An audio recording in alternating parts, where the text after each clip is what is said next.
우리 함께 따라해 보겠습니다. 이처럼 사랑하사. 네, 운정교회 성도님들, 그리고 또 우리 교회학교 친구들 안녕하세요. 네, 매월 첫째 주 금요기도에는 특별히 우리 교회학교 친구들을 함께 초청해서 온 가족이 함께 하나님의 말씀을 나누고 하나님을 예배하는 월삭 금요기도회로 드려집니다. 오늘은 그 첫 번째 2022년도 첫 번째 월삭 금요기도회로 드려지게 됩니다. 우리 교회학교 친구들도 매월 첫째 주 금요일은 부모님들과 함께 이 자리에 나오고 또 온라인으로 함께 하나님을 예배하면서 온 가족이 함께 하나님 앞에 나와서 하나님을 예배하게 되는 그런 귀한 시간이 될 수 있기를 간절히 축복합니다. 특별히 우리 다음 세대의 자녀들과 함께 예배를 드려야 되다 보니까요, 말씀이 조금은 눈높이가 이제는 낮아지고, 그리고 학생들의 눈높이를 맞추려고 하다 보니까 여러 가지 효과들이 이렇게 들어가게 되고 그럴 겁니다. 여러분들 너무 놀라지 말아주시고요, 은혜로운 말씀을 좀 받아주시기를 부탁드리겠습니다. 오늘의 말씀을 통해 우리 가정을 향한, 그리고 하나님의 마음을 온 가족이 깨닫고 하나님의 사랑으로 운정교회 모든 가족들이 세워지게 되는 그런 귀한 시간이 될 수 있기를 간절히 축복합니다. 아멘. 자, 다시 한 번만 따라해 보겠습니다. 이번엔 오른손을 한번 높이 들고요, 저를 한번 따라해 보겠습니다. 이처럼 사랑하사. 네, 제가 옛날에 군대에 입대했을 때 일입니다. 이미 알고 계시는 분들도 계시긴 하는데요, 제가 이렇게 옛날에 군대에 입대를 했었습니다. 군대 입대했었을 때 모습이 대략적으로 네, 군대에 입대했을 때 모습이 대략적으로 이런 모습이었었는데요. 네, 이렇게 입대를 했었다가 지금은 이런 모습이 됐습니다. 조금 많이 다르죠, 여러분? 네, 군대를 가면은요, 군대에 보면은 종교 장교라고 하는 분들이 계십니다. 군대에 있는 병사들이 각종 종교 프로그램들을 누릴 수 있도록 예배와 같은 종교 프로그램들을 진행하는 사람들이죠. 군대 스님, 군대 신부님, 군종 목사님 등이 계셨는데요. 제가 처음으로 만났었던 군종 목사님의 이야기입니다. 근데 이분이 처음에 입관이란 거를 하실 때 훈련을 받게 되는데, 그때는 종교에 상관없이 모든 군종 장교들이 다 함께 훈련을 받으신다고 합니다. 종교에 상관없이. 그래서 다 같이 불교를 섬기시는 분이나 천주교를 섬기시는 분이나 누구나 다 같이 와가지고 훈련을 받고 내무반도 같이 쓰는데, 이제 이분이 첫날 훈련을 마치고 나서 이제는 내무반으로 오신 겁니다. 내무반으로 와가지고 이제는 잠을 청하려고 하는데, 이분이 이상한 장면을 목격하고 놀라게 됩니다. 양 옆에 신부님하고 스님이 계셨는데 이분들이 기도를 하시고 계시는 거예요. 자, 여러분, 신부님들이 보통 기도하실 때 어떻게 기도하죠? 이게 묵주라는 거를 돌려가면서 하늘에 계신 우리 아버지 하면서 이렇게 기도를 하시잖아요. 목소리는 내지 않고 이렇게 작은 소리로 이렇게 기도를 하고 계시는 거예요. 자, 옆에 보니까 스님도 기도를 하고 계세요. 보통 보면은 우리 스님들 어떻게 기도를 하세요? 보통 보면 이렇게 기도하시잖아요. 마하마타바냐바냐, 이렇게 기도를 하시잖아요. 근데 물론 거기가 내무반이었었기 때문에 그렇게 기도를 하지는 못하시고 그냥 소리를 내지 않고 조용히 기도를 하셨다고 그럽니다. 자, 근데 이 목사님이 그 모습을 보더니 도전을 받으신 거예요. 아니, 신부님도 기도하고 스님도 기도하는데 내가 기도를 안 할 수는 없다. 목사인 내가 기도를 안 할 수는 없다. 그래서 그 자리에서 벌떡 일어나서 그분이 앉은 채로 기도를 하시기 시작하셨다고 합니다. 자, 그런데 우리 개신교의 기도의 가장 큰 특징이자 가장 큰 필살기가 뭐예요? 주님의 이름을 몇 번 부르시는 거죠? 3번 부르시는 겁니다. 그래서 이분이 그 자리에서 주님의 이름을 3번 부르짖으면서 기도를 하셨다고 합니다. 어떻게? 하면서 이렇게 기도를 하셨다고 그럽니다. 네, 물론 너무나도 조용한 곳이기 때문에 잠을 청하는 그 시간이었기 때문에 시끄럽게 기도를 하지는 않으시고 목소리를 내지 않고 이렇게 기도를 하셨다고 그럽니다. 죄송합니다, 제 머리가 정리가 안 되는데. 자, 여러분, 그 얘기를 듣고 나서 저도 도전을 받았습니다. 그래서 저도 제 관물대 앞에 가가지고 항상 자기 전마다 저는 항상 하나님 앞에 기도를 했습니다. 어떻게요? 네, 상상에 맡기도록 하겠습니다. 네, 이렇게 우리가 저도 이렇게 군대에서 기도를 하고 그 군종 목사님도 기도를 하셨던 이야기를 듣게 되었습니다. 그런데 자, 저도 그렇고 군종 목사님도 그렇고 그렇게 군대라고 하는 곳에서도 보면은 하나님께 기도를 하지 않았습니까? 그런데 우리들은 가장 기본적인 질문이긴 한데요, 어째서 우리들은 이렇게 군대에서도 하나님께 기도를 할 수 있었을까요? 그 이유가 무엇 때문일까요? 간단하죠? 자, 따라해 보시길 바랍니다. 하나님께서 함께 하시기 때문에, 하나님께서 기도를 들으시기 때문에. 네, 맞습니다. 하나님께서 그곳에서도 나와 함께 하시고 나의 기도를 들어주셨기 때문에 그곳에서도 주님의 이름을 부르짖으면서 기도할 수가 있었던 거죠. 그곳이 내가 살던 가정이 아니라고 하더라도, 내가 다니던 교회가 아니라고 하더라도 하나님께서 그곳에서도 나와 함께 하시며 나의 기도를 들어주시고 계시기 때문에 기도할 수가 있었던 것입니다.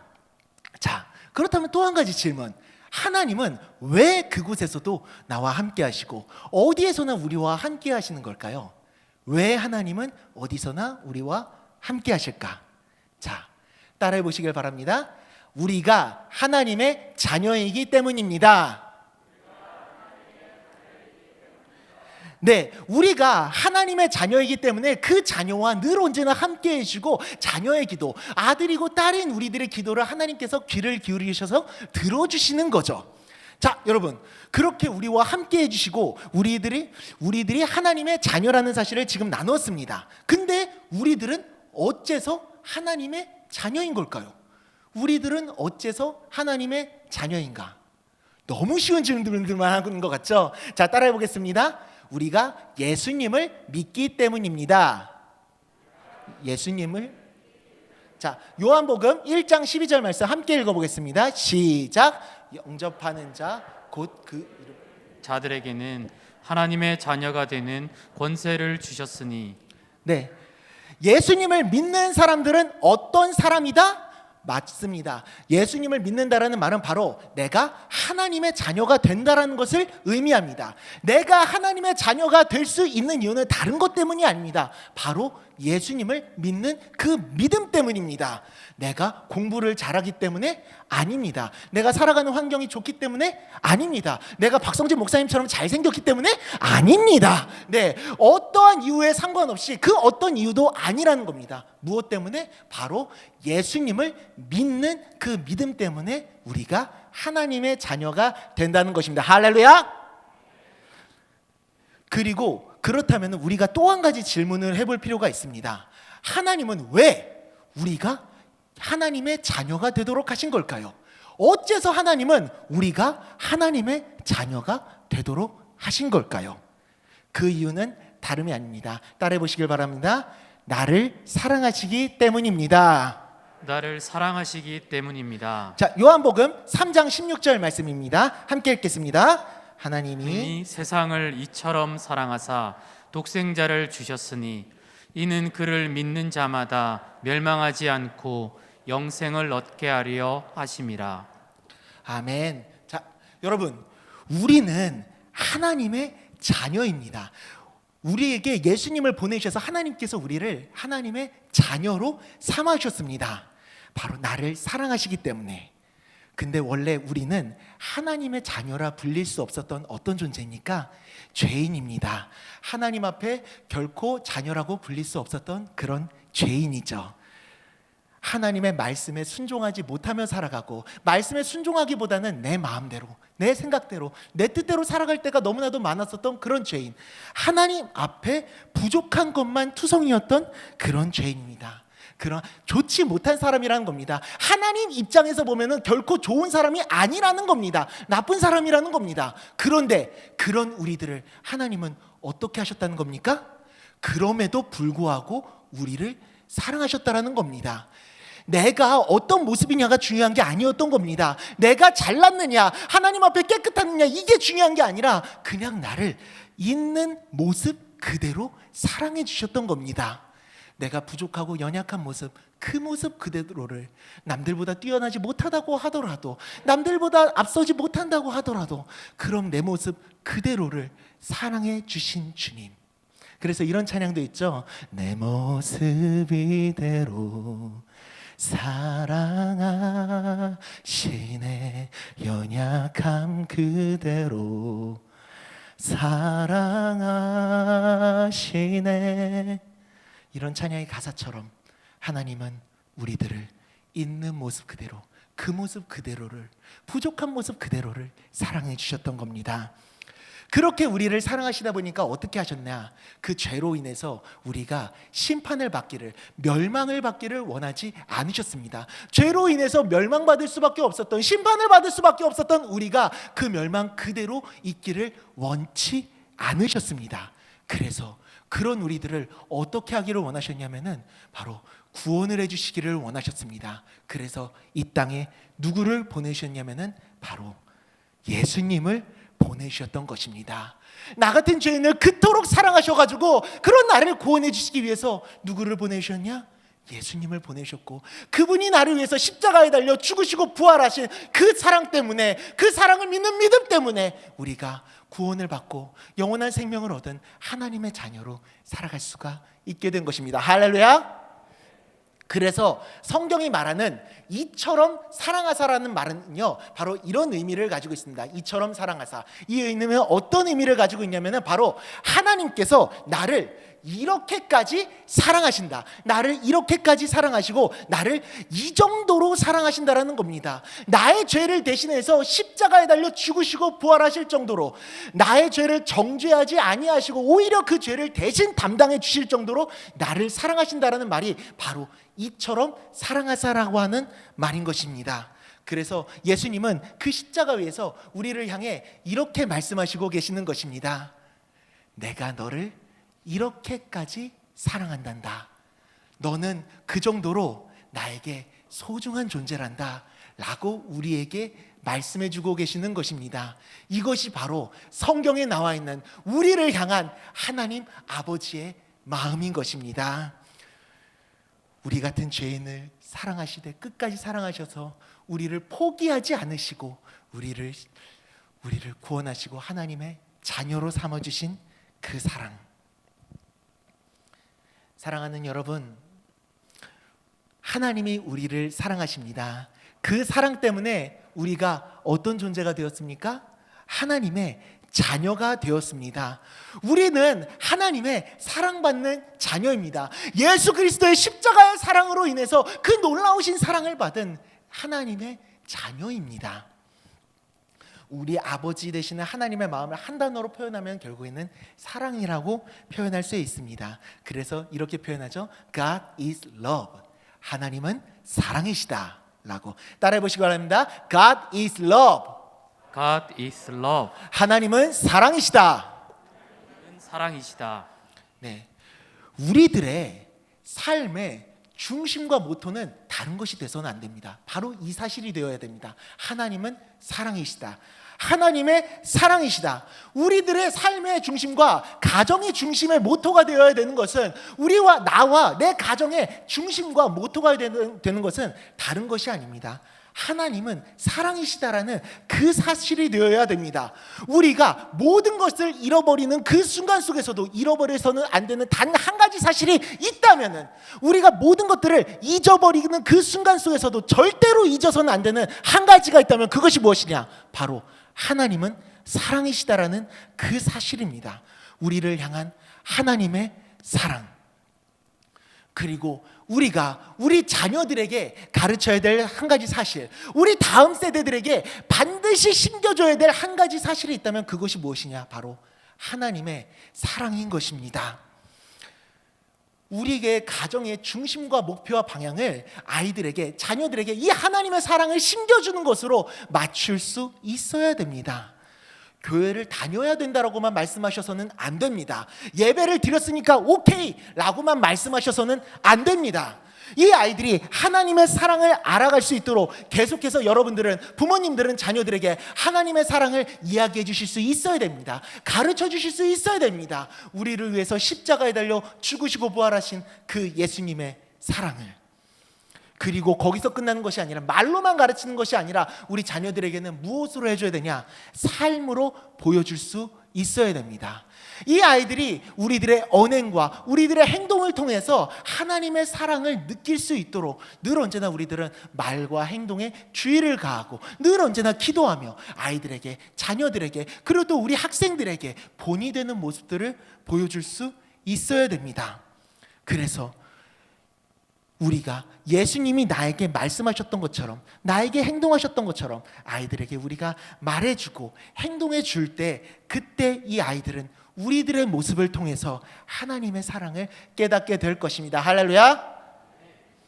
옛날에는 이 하나님의 사랑을 알려주기 위해서 우리가 옛날에는 노래도 만들고 그랬었죠. 그리고 또 손가락 율동도 만들고 그랬었는데, 여러분들 혹시 기억나시나요?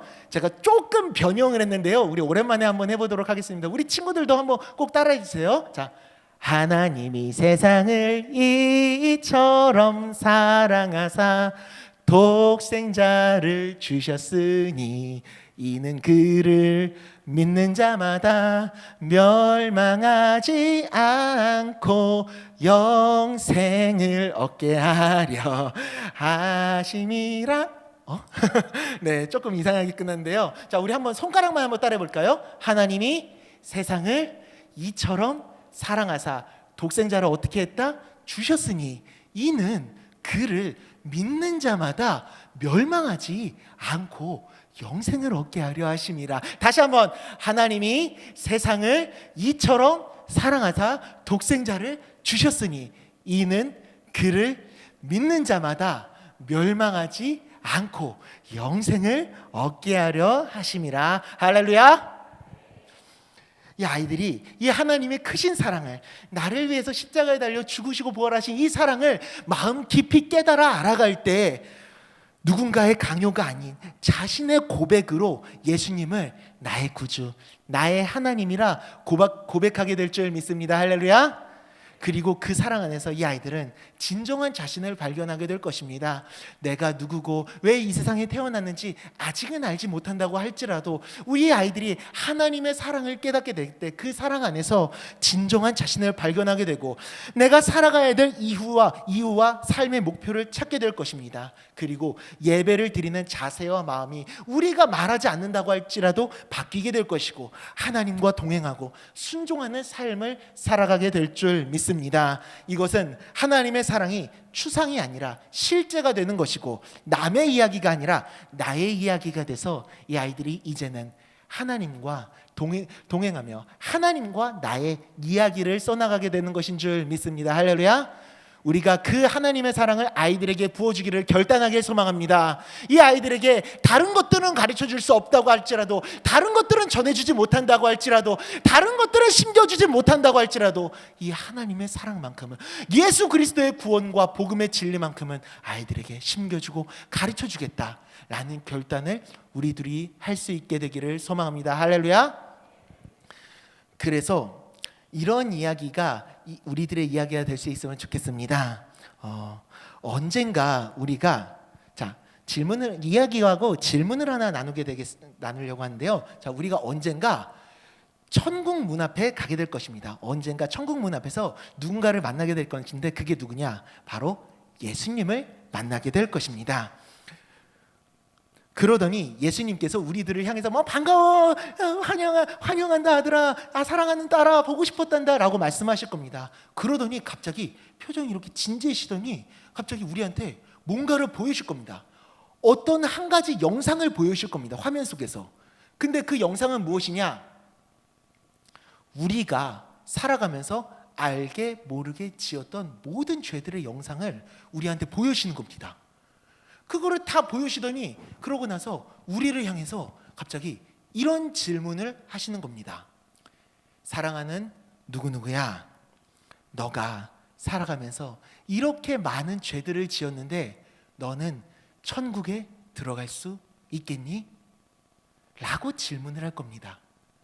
자, 그럼 우리 다음 세대 친구들, 우리 교회 학교 친구들 질문 한번 드려보도록 하겠습니다. 우리 친구들 이렇게 예수님께서 질문하시면은 여러분들 뭐라고 대답하실 거예요? 모르겠죠. 갑자기 뜨끔하죠. 네. 저는요. 예수님께서 이렇게 질문하시면은 저는 이렇게 고백하려고 합니다. 네, 주님. 저는 저렇게 많은 죄를 지은 죄인, 천국에 들어갈 적이 없고 주님 앞에 부끄러운 죄인입니다. 그런데요, 주님께서 저의 죄를 대신해서 십자가에 달려 죽으시고 부활하셨잖아요. 저는 천국에 들어갈 자격이 없지만 그 주님의 사랑 때문에 저는 천국에 들어갈 수 있음을 믿어요. 예수님 보고 싶었어요. 이제는 주님 품 안에서 영원히 행복하게 살아가게 해주세요 라고 저는 대답을 할 겁니다. 그리고 저는 예수님의 품 안에서 이렇게 영원토록 행복하게 살아갈 것입니다. 할렐루야. 우리는 분명 천국에 들어갈 자격이 없는 그런 부족하고 연약한 죄인입니다. 그러나 중요한 사실은, 그 사실보다 더 중요한 사실은 무엇입니까? 그런 우리들의 죄를 대신해서 예수님께서 십자가에 달려 죽으시고 부활하셨다라는 겁니다. 그 사랑 때문에 우리들의 모든 죄가 깨끗해지고 우리들에게는 천국의 소망이 주어졌다라는 그 사실이 더 중요한 줄 믿습니다. 로마서 5장 8절입니다. 시작. 우리가 아직 죄인 되었을 때에 그리스도께서 우리를 위하여 죽으심으로 하나님께서 우리에 대한 자기의 사랑을 확증하셨느니라. 로마서 8장 1절 2절 함께 읽어보겠습니다. 시작. 그러므로 이제 그리스도 예수 안에 있는 자에게는 결코 정죄함이 없나니 이는 그리스도 예수 안에 있는 생명의 성령의 법이 죄와 사망의 법에서 너를 해방하였습니다. 아멘. 우리 사랑하는 교회학교 친구들, 그리고 또 사랑하는 모든 성도님들, 저를 따라서 함께 고백해 주시기를 부탁드리겠습니다.